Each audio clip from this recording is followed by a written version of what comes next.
आता बघूयात टॉप 9 राजकीय बातम्या। धाराशिवमध्ये पुरामुळे लाखो हेक्टरवर पिकांचं नुकसान, मात्र जिल्हाधिकारी कीर्ती पुजार नवरात्रोत्सवाच्या कार्यक्रमात नाच गाण्यात व्यस्त, त्यांचा व्हिडिओही व्हायरल।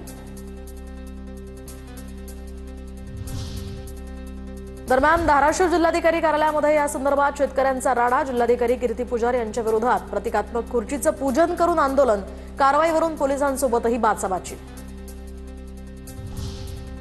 धाराशिवमध्ये पूरस्थिती असताना जिल्हाधिकाऱ्याच्या डान्सनं वाद, कलाकारांच्या आग्रहामुळे व्यासपीठावर गेलो, कुणाच्या भावना दुखावल्या असतील तर मी दिलगिरी व्यक्त करतो। जिल्हाधिकारी कीर्ती पुजार यांच्याकडून दिलगिरीचं परिपत्रक जारी।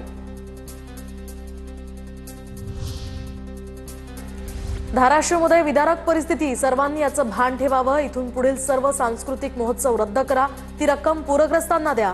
ओमराजे निंबाळकरांची प्रतिक्रिया।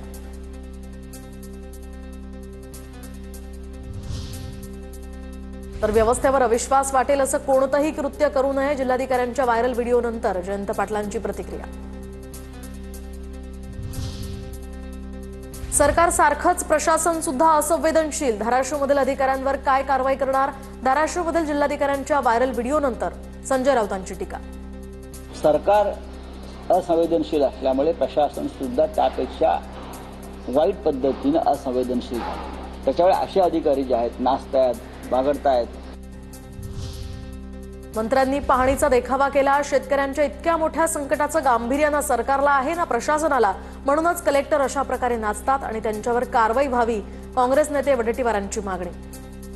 विशाळ प्रशासन याला म्हणतात, शेतकरी संकटात कलेक्टर नाचतोय, यापेक्षा दुसरं काय पाहिजे महाराष्ट्रामध्ये?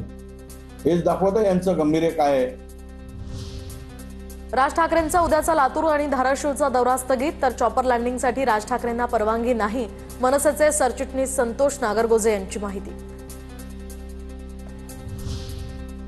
राहुल गांधी मराठवाड्याचा दौरा करण्याची शक्यता, महाराष्ट्र काँग्रेस प्रदेश कार्यालयाकडून राहुल गांधींनी पूरस्थितीची माहिती घेतली।